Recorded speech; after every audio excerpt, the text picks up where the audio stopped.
आपको मालूम होगा कि ये कुर्बानी कितनी बड़ी कुर्बानी है। कारगिल विजय दिवस जिसके 25 साल हो चुके हैं, जब भारतीय सेना ने पाकिस्तानी सेना को कारगिल की चोटियों से खदेड़ा था। टाइगर हिल्स पर भारतीय सेना के लिए बड़ी चुनौती थी। पाकिस्तानी सेना हाई एल्टीट्यूड पर तैयार थी। टाइगर हिल्स पर किस तरह से भारतीय सेना ने झंडा फहराया था। कारगिल से इंडिया न्यूज संवाददाता शुभ राणा की ये रिपोर्ट आप देखिए। इंडिया न्यूज की टीम इस वक्त उन घाटियों में मौजूद है जो भारतीय सैनिकों की वीरता का प्रमाण है। उन चोटियों में जो जो गूंज गूंज के भारतीय सेना की वीर गाथा बताती है। देखिए, कारगिल विजय दिवस को 25 साल हो गए हैं और 26 जुलाई 1999 वो दिन जो भारत से ज्यादा पाकिस्तान को याद रहेगा, क्योंकि इसी दिन भारतीय सेना ने फिर से अपनी कारगिल की चोटियों पर परचम लहराया था। भारत माँ का वो झंडा लहराया था जिस पर पाकिस्तान सैनिकों ने घुसपैठ की थी। देखिए, ये जो मेरे पीछे आप तस्वीरों में देख पाएंगे, ये असल में लियाचिन व्यू पॉइंट है और यहाँ से ठीक पीछे पूरा व्यू, पूरा जो कारगिल बैटल का सिनारियो है वो आपको नजर आएगा। देखिए, ये जो पीछे कोनिकल सी माउंटेन आपको मेरे पीछे नजर आएगी, जिसके पीछे जिस पर हल्की हल्की बर्फ भी पड़ी हुई है, वो टाइगर हिल्स है। जी हाँ, वही टाइगर हिल्स जहां हमारे भारतीय सैनिक की जो विजय गाथा है, जो भारतीय सैनिक ने जिस तरीके से पाकिस्तान सैनिकों को खदेड़ा था।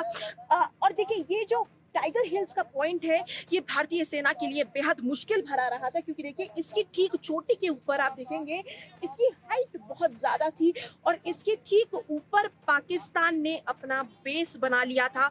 और ऊपर से हाई एल्टीट्यूड में उनके पास ये एक फायदा था कि वो नीचे से भारतीय सैनिकों की जो मूवमेंट है उसे ट्रेस कर पाते थे। और देखिए, कई बटालियंस, चाहे अल्ट्रा ग्रेनेडियर्स की बात की जाए, कई बटालियंस जो थी वो यहाँ पहुंची थी। और देखिए, ये जो बैटल है इसको one of the most difficult battles in the Indian history कहना गलत नहीं होगा, क्योंकि देखिए ये जो पीछे तमाम आपको मेरे पीछे चोटियां दिख रही हैं और इसके ठीक साइड में द्रास द्रास में क्योंकि हम मौजूद हैं, और साइड में पूरी तोलो लिंग की वो जो घाटी है वो भी आपको नजर आएगी।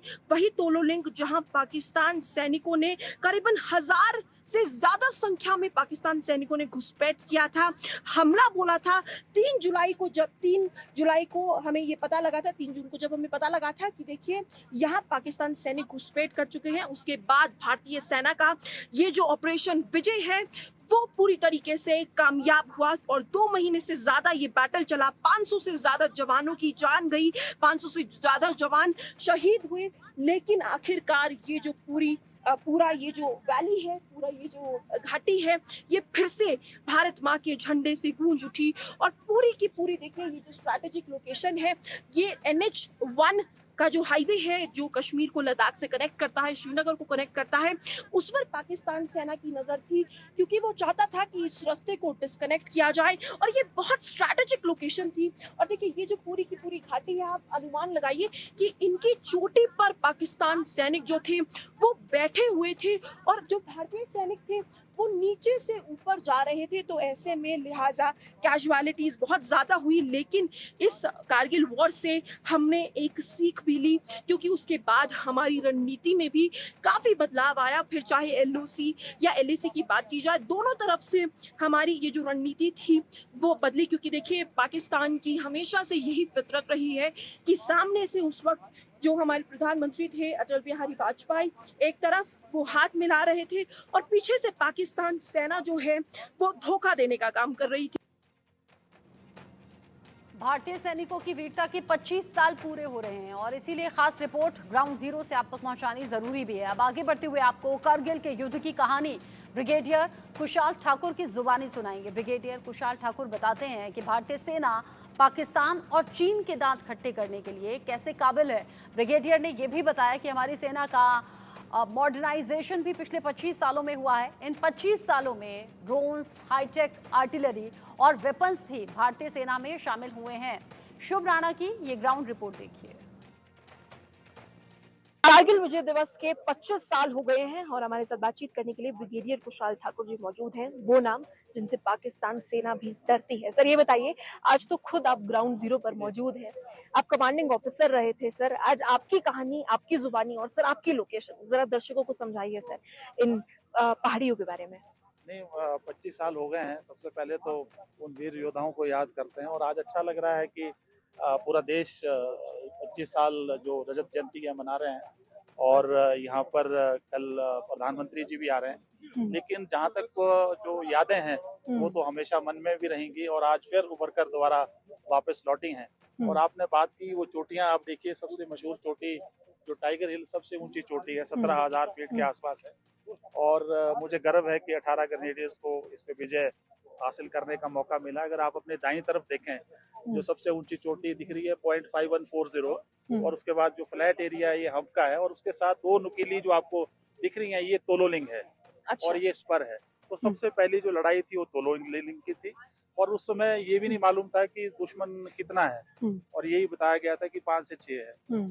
और ना तो आर्टिलरी उस टाइम थी, ना बफर्स थे, ना रिसोर्सेज थे, ना उसके रिकॉनेसेंस के लिए समय था, ना प्रेपरेशंस के लिए समय था। और 22 दिन जो है लगातार रात दिन ये युद्ध चला और 13 जून को 2 राजरिक और 18 ग्रेनेडियर्स मिलकर इसमें विजय हासिल की थी। तो मुझे खुशी है कि उन चुनौतियों को जो थी मेरे यूनिट के जवान थे उन्होंने इसको किया और बहुत बड़ी शहादत दी। 2 अफसर, 2 जेसीओज और 21 जवान जो है हमें यहाँ पे खोने पड़े। और ये भी मेरे लिए बहुत मैटर ऑफ प्राइड है कि दराज सेक्टर में जो दो महत्वपूर्ण सामरिक महत्वपूर्ण की जो दोनों चोटियां हैं, चाहे वो तोलोलिंग हो, टाइगर हिल हो, 18 ग्रेनेडियर्स में उसको हिस्सा लेने का मौका मिला। सर ये बताइए इसके बाद रणनीति में क्या असर आया, क्योंकि 25 साल पहले का द्रास वो नहीं था जो आज हम देख पा रहे हैं।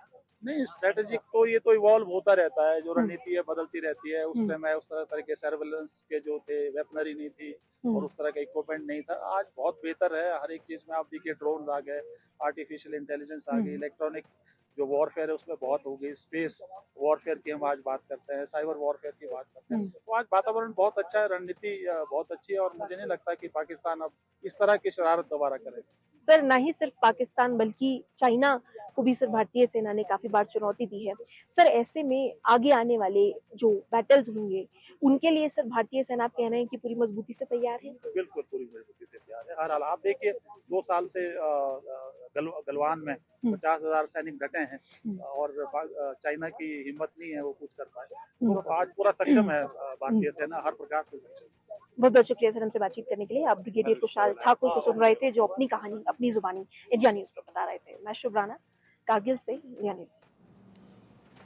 तो कुछ किस्से कहानी आप सुनिए और अंदाजा लगाइए कि कैसे अपनी जान की बाजी लगाकर उस वक्त देश की रक्षा हमारे सेना के जवानों ने की। जान की बाजी लगाकर दुश्मन की 17 गोलियां झेलकर भी अदम्य साहस का परिचय देते हुए कारगिल युद्ध में टाइगर हिल चोटी फतेह करने में अहम भूमिका निभाने के लिए भारत के राष्ट्रपति ने कैप्टन योगेंद्र यादव को परमवीर चक्र से सम्मानित किया। कैप्टन योगेंद्र सिंह यादव परमवीर चक्र पाने वाले देश के सबसे युवा सैनिक हैं।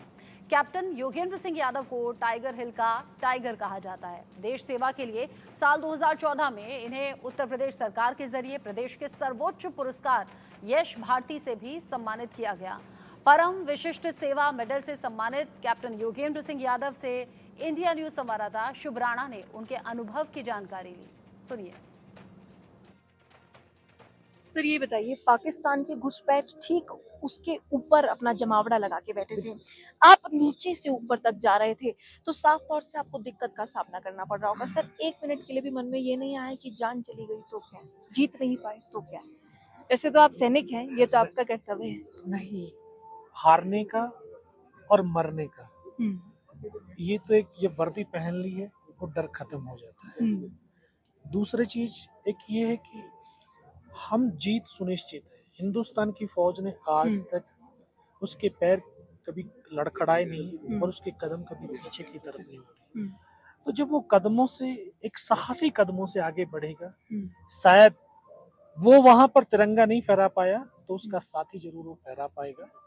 तो ये एक हमारी एक यूनिटी है, एक हमारी टीम है और वो टीम का आखिरी व्यक्ति भी अपने काम को पूर्ण करता है। यही हमारी फौज की सबसे बड़ी ताकत है। सर 17 गोलियां आपको लगी थी, ऐसा लगता है कि कोई बॉलीवुड की स्टोरी है। 17 गोलियां लगने के बाद आज आप मेरे सामने दुरुस्त खड़े हैं और जिस तरीके से आप बातें कर रहे हैं, आप जो युवा पीढ़ी है जो आपको देखती है, सेना में भर्ती होना चाहती है, उनको क्या कहेंगे योगेंद्र सिंह यादव? देखिए, माइंड से, मन से दर्द होता है, शरीर से कोई दर्द नहीं। आज मैं अपने मन में 17 गोलियों और ग्रेनेड की जख्मों को एहसास करने लगूं तो शायद मैं 10 कदम न चलूं। मैं कभी उन माइंड के अंदर लेकर के आया ही नहीं कि इतने जख्म लगे हुए इतना सब कुछ है। मैं बस ठीक है, नॉर्मल है। और 17 गोलियों को नॉर्मल कह रहे हैं योगेंद्र सिंह यादव। बिल्कुल नॉर्मल है। मैं उनसे तो नॉर्मल ही है, क्योंकि जिसके हाथ नहीं है, मेरे हाथ तो है, उनके लिए उनसे तो मैं नॉर्मल हूँ। जिनके पैर नहीं है, मेरे पैर तो है, मसल्स नहीं है, लेकिन ये नॉर्मल ही है। और ये एक फौजी का फर्ज है कि वो वर्दी में रहे या वर्दी में ना रहे, वो राष्ट्र के उत्थान में, राष्ट्र के प्रगति में अपना योगदान देगा। आज 25 साल बाद रिटायरमेंट होने के बाद में भी अपने युवाओं के साथ में उनको सकारात्मक भाव, उनमें एक अंदर एक पॉजिटिविटी भरने की कोशिश, ताकि राष्ट्र को साथ जोड़ सकें, क्योंकि राष्ट्र ही हमारी पहचान है, हमारा मान है, सम्मान है। राष्ट्र से बढ़कर के कुछ नहीं। सर आखिरी सवाल, सबसे जवान आप थे अपने ब्रिगेडियर में, महज 18-19 साल आपकी उम्र थी। जब बच्चा 12वीं के बोर्ड देके निकलता है तब वो इतने साल का होता है, और इस उम्र में आप उस चोटी पर खड़े थे, पाकिस्तान की सेना को डरा रहे थे, ललकार रहे थे। ये बताइए, प्रधानमंत्री नरेंद्र मोदी भी आएंगे 25वें कारगिल दिवस पे, उस समय अटल बिहारी वाजपेयी जो थे वो भी आपके समर्थन में खड़े थे, आज प्रधानमंत्री भी आ रहे हैं, कैसे देखते हैं? बिल्कुल, क्योंकि वो हमारे भी तो प्रधानमंत्री, क्योंकि हम भी इस देश के पहले नागरिक हैं, देश की सेना है, और इस हिंदुस्तान के प्रधानमंत्री हमारी सेना के साथ सदैव खड़े रहे। उस समय भी अटल बिहारी वाजपेयी खड़े थे, 1965 में भी हमारे जो है प्रधानमंत्री खड़े रहे थे। आज हमारे जो प्रधानमंत्री आज उस गौरवशाली इतिहास के ऊपर गर्व करने के लिए हमारे बीच आ रहे हैं, तो ये हमारे लिए फक्र की बात है। एक जवानों में मोटिवेशन बढ़ेगा कि हमारा प्रधानमंत्री आज हमारे बीच में आया। वैसे तो हमारे साथ ही होते हैं। सर एक आखिरी ललकारा, क्योंकि समय भी है, दस्तूर भी है, आपके सामने वो टाइगर हिल भी है और मेरे सामने वो टाइगर भी खड़ा है। बिल्कुल, इस पहाड़ी की तरफ अगर किसी ने आंख उठा करके देखी तो इस चेहरे पर आंख नहीं मिलेगी। चलिए सर, बहुत बहुत शुक्रिया हमसे बातचीत करने के लिए। बहादुरी से योगेंद्र सिंह यादव ने अपनी बात रखी और बताया कि अब पाकिस्तान और चाइना को ललकारने के लिए भारतीय सेना बेहद मजबूत है। ऐसी ही सोच रखते हैं सेना के जवान कि अगर आंखें उठाकर भी देखा तो फिर चेहरे पर आंखें बचेंगी नहीं, जैसा कि अब उस वक्त का अनुभव साझा करते हुए उस वक्त के जवानों को हम सुन रहे थे जिन्होंने अपने सीने पर गोलियां खाई हैं। पाकिस्तान ने धोखे से जब 1999 कारगिल की कई चोटियों पर कब्जा कर लिया, तब भारतीय सेना ने ऑपरेशन विजय शुरू किया। इस युद्ध में कैप्टन विक्रम बत्रा ने बेहद महत्वपूर्ण भूमिका निभाई। उनकी वीरता की कहानी पूरे देश के लिए एक प्रेरणा है। विक्रम बत्रा जम्मू कश्मीर राइफल्स की 13वीं बटालियन में अधिकारी थे। आइए आपको उनके पिता जीएल बत्रा से उनकी वीरता की कहानी सुनवाते हैं।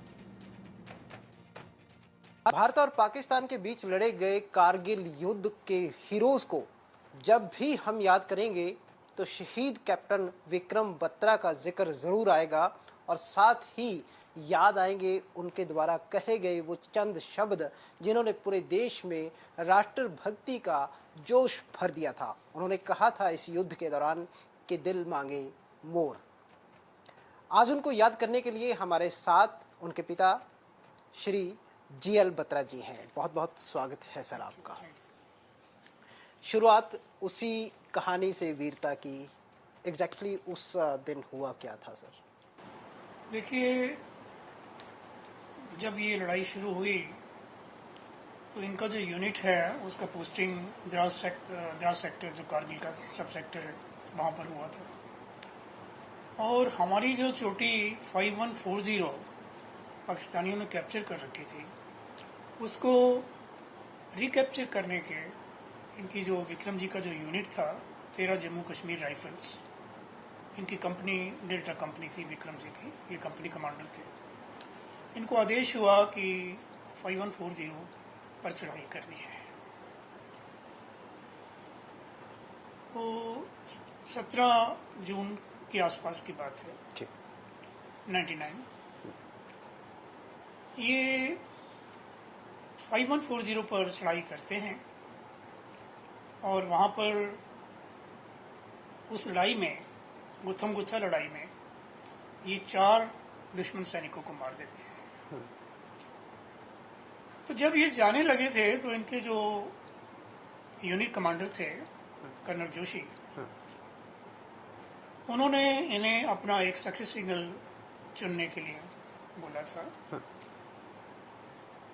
तो इन्होंने अपना सक्सेस सिग्नल चुना था, ये दिल मांगे मोर। जब इन्होंने कहा कि दिल मांगे मोर मेरा सक्सेस सिग्नल होगा, तो सीओ साहब थोड़ा मुस्कुराए कि जंग के मैदान में इतनी बड़ी बात, बड़ा बहादुर ही कर सकते हैं।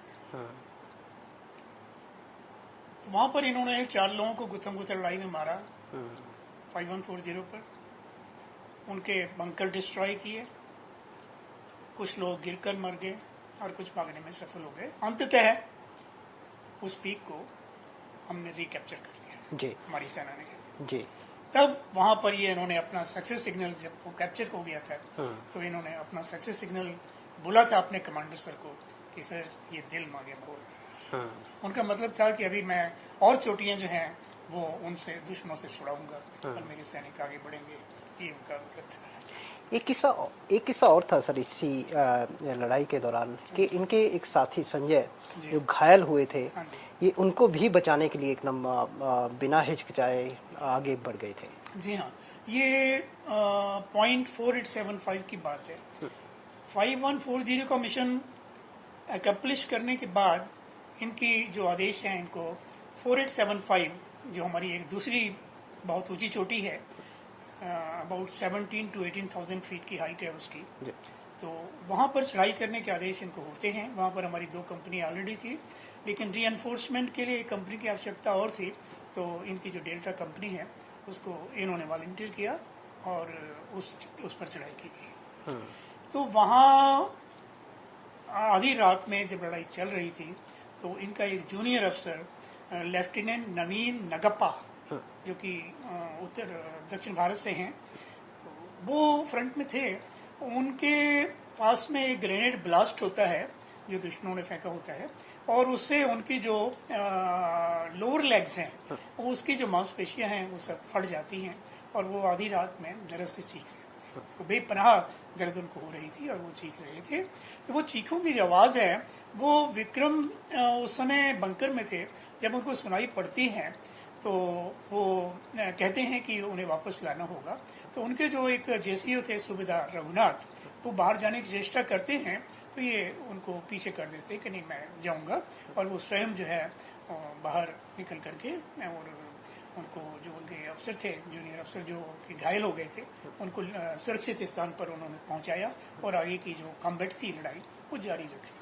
और वहाँ उस समय उन्होंने 5 लोगों को अकेले ही उन्होंने 5 लोगों को मारा, और अंत में वो कोई पाकिस्तानी सैनिक जो छिपा हुआ था किसी चट्टान की ओट में, वो इनको टारगेट करता है, जो गोली इनकी छाती में लगती है, तो वहाँ पर ये वीर गति प्राप्त करते हैं। सर काफ़ी टफ मिशन था, इन्होंने जिस चोटी को कैप्चर करना था, जिसको छुड़ाना था, वार्न भी किया था कहते जो पाकिस्तान के सैनिक थे। हाँ, वो चैलेंज करते रहते थे पाकिस्तानी सैनिक। जब ये 5140 पर गए हैं तो इनको वो जो पाकिस्तानी कमांडर होते थे वो चैलेंज करते थे, कह रहे शेरशाह, उनका शेरशाह उनका कोड नेम था, कह रहे शेरशाह तुम क्यों आ गए हो, तुम्हारी लाशें बिछा दी जाएंगी। तो ये उसको उनको जवाब देते थे कि खुदा से दुआ करो, अपनी सलामती की दुआ करो, और हम आपको 2 घंटे के अंदर दिखा देंगे कि कौन रहता है, हम रहते हैं या आप रहते हैं। सर होली की छुट्टी पे आए हुए थे जब इनको पता चला कि युद्ध शुरू हुआ है और इनको फिर जाना पड़ा। हाँ जी, हाँ, ये होली की छुट्टी पर आए थे 2-3 दिन के लिए। तो अपने एक मित्र के साथ में ये एक रेस्टोरेंट में कॉफ़ी पी रहे थे, तो तभी बातचीत चल रही थी। तो इनके मित्र जो हैं वो कहते हैं कि अरे विक्की, ऐसा सुन रहे हैं कि वहाँ घुसपैठ चल रही है कश्मीर में और लड़ाई के आसार है, तो आप थोड़ा केयरफुल रहना। तो इन्होंने जवाब दिया कि अरे सन्नी, उनका नाम था उनके मित्र का, कि अरे सन्नी, मैं या तो वहाँ पर तिरंगा लहरा करके आऊँगा या तिरंगे में लिपट कर वापस आऊँगा। तो ये दोनों बातें उन्होंने जो है वो वहाँ पर चरितार्थ की हैं। और छुट्टी भी सर पूरी नहीं कर पाए थे, बीच में ही चले गए थे। जब आप लोगों को पता चला कि युद्ध शुरू हो गया है और विक्रम ने जाना है, तो किस तरह का माहौल घर में था सर? माहौल देखिए, मैं ये मानता हूँ कि जब कोई भी माता पिता अपने बच्चे को फौज में भेजते हैं तो वो इस बात के एक उनकी वो समझते हैं कि एक हमारी कमिटमेंट हो गई है देश के प्रति। क्योंकि जब भी कोई पेरेंट्स अपने बच्चे को भेजते हैं आर्मी में तो वो एक कमिटमेंट हो जाती है। वो दोनों पहलू उनके माइंड में होते हैं कि वो जंग में वीरगति प्राप्त करेगा या वापस आएगा और जो है वो एक राजयोग उसका बनेगा और वो अपनी लाइफ का जो स्टेटस है उसको एंजॉय करेगा। ये दोनों बातें ही होती हैं। तो उस समय जो है वो हमारे मन में कोई ऐसी नेगेटिव फीलिंग नहीं थी कि ऐसा कुछ। तो चूंकि we belong to the Kshatriya clan तो हमारे मन में कोई ऐसा नहीं था और प्रभु इच्छा बलवान है। लेकिन जब पता चला कि वीर गति को प्राप्त हो गए हैं, ये किस वक्त आपको पता चला, कैसे सूचना मिली और उस वक्त? जब देखिए ये 7 जुलाई की बात है जब उनका कैजुअल्टी हुआ है, वीर गति उन्होंने प्राप्त की है। तो 8 जुलाई को हमारा जो पालमपुर में लोकल आर्मी स्टेशन है, एक ब्रिगेड हुआ करता था वहाँ पर उस समय, आजकल कम वहाँ पर डिवीजन है। तो जो स्टेशन हेडक्वार्टर से 2 कर्नल रैंक के ऑफिसर्स हमारे घर आए थे और उन्होंने आकर के हमें ये सूचना दी थी।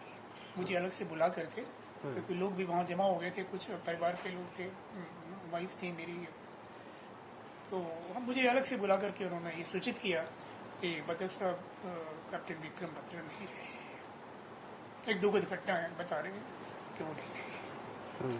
तो एनीवे एक पिता पर इसका क्या असर हो सकता है ये हम सोच सकते हैं। पर धीरे धीरे मैंने रिकवर किया। उस समय 25 साल की उम्र थी सर इनकी, अभी शादी भी नहीं हुई है। किस्सा और बताते हैं कि इनकी एक मित्र थी जिनसे ये शादी करना चाह रहे थे, जल्द ही वापिस आकर। हाँ, उनकी एक मित्र थी जो कि उनकी यूनिवर्सिटी में जब वो एजुकेशन ले रहे थे उस दौरान से, तो उन्होंने ये निश्चित कर रखा था कि मैं इनसे मैरिज करूंगा और वो भी उनका भी ये डिसीजन था, म्यूचुअल डिसीजन था। दोनों में बहुत प्रेम था और हमने निश्चित किया था कि जैसे ही वो कारगिल युद्ध से वापस आएंगे तो हम उनकी मैरिज कर देंगे।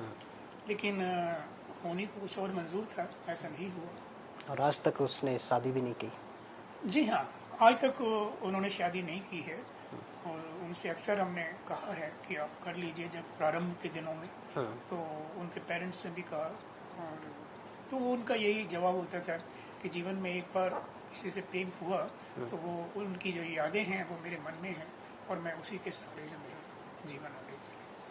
बचपन में थे जब विक्रम बत्रा जी, कहते हैं कि आर्मी एरिया के पास घर था और जब आर्मी को देखते थे वो वर्दी पहने हुए, तब से उनमें ये जज्बा बैठा कि वो देश की सेवा करें। देखिए ये उनका जो स्कूल केंद्रीय विद्यालय में वो पढ़े हैं, तो केंद्रीय विद्यालय जो होते हैं ये आमतौर पर आर्मी कैंट में ही होते हैं जी।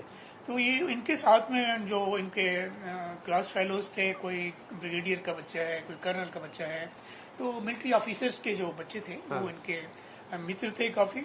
और जब ये वहाँ पर देखते थे उनको यूनिफॉर्म में, तो वो जो ओलिवर ग्रीन से बड़े इम्प्रेस थे और उनकी जो जीवन शैली है, लाइफ स्टाइल, उससे भी ये काफी इम्प्रेस थे। बड़ी डिसिप्लिन लाइफ होती है उनकी, उससे ये काफी इम्प्रेस थे। तो उससे भी काफी इम्प्रेस थे। इसके अलावा बचपन से ही काफी पैट्रियट थे, देशभक्त थे। तो मैं अक्सर उनको वीरों की, योद्धाओं की ही कहानियां सुनाया करता था। तो वो भी उनके एक माइंड पर एक छाप थी जो कि बाद में उनके व्यक्तित्व का हिस्सा बनी। और उन्होंने हालांकि मर्चेंट नेवी में भी उनका सिलेक्शन हो गया था इंटरनेशनल कंपनी में, लेकिन इसके बावजूद भी उन्होंने ये डिसाइड किया कि मैंने आर्मी में कमीशन लेना है और फिर उन्होंने आर्मी में कमीशन लिया। इसके अलावा और कोई ऐसी यादें जो आप साझा करना चाहेंगे इस वक्त? बड़े फ्रेंडली थे और लीडरशिप क्वालिटीज थी उनमें, और जो है बड़े कोऑपरेटिव थे। किसी को भी सहायता की आवश्यकता हो तो हमेशा तत्पर रहते थे वो। एक बार का मुझे वाकया याद आता है कि उनके एक प्राध्यापक उत्तर प्रदेश से वहाँ ट्रांसफर होकर आए थे पालमपुर केंद्रीय विद्यालय में। तो उनके पास में गैस सिलेंडर नहीं था अभी, क्योंकि उनका कनेक्शन अभी ट्रांसफर नहीं हुआ था। तो उनको पता लगा कि विक्रम एक ऐसा विद्यार्थी है जो कि बहुत ही अच्छा विद्यार्थी है। तो उन्होंने बुलाया विक्रम को और विक्रम से ये कहा कि विक्रम बेटा, मेरे पास गैस सिलेंडर नहीं है और मुझे खाना वगैरह तैयार करने के लिए हमें दिक्कत जा रही है, तो आप स्थानीय हो तो आप मेरे लिए कुछ अरेंज कीजिए। तो कहने लगे सर ठीक है, मैं कोशिश करता हूँ, मैं करके दूंगा आपको। तो वो फिर उनको पैसे भी दे देते हैं वो। ये जाते हैं, फिर वहाँ पर एक ही गैस एजेंसी हुआ करती थी उस टाइम पर, पालमपुर एक छोटा सिटी था। तो ये उसके पास जाते हैं, जो डीलर था गैस का, तो LPG का, वहाँ जाकर के उनको रिक्वेस्ट किया कि अंकल ऐसी ऐसी बात है, मैं उनका बच्चा हूँ, मुझे भी जानते हैं लोग वहाँ पर, तो आप कृपया मुझे दे दीजिए। कहने लगे भी कनेक्शन नहीं है, कैसे दे सकता हूँ। पर उनकी बहुत रिक्वेस्ट करने के बाद वो तैयार हो गए कि 1 सिलेंडर देने के लिए। तो वो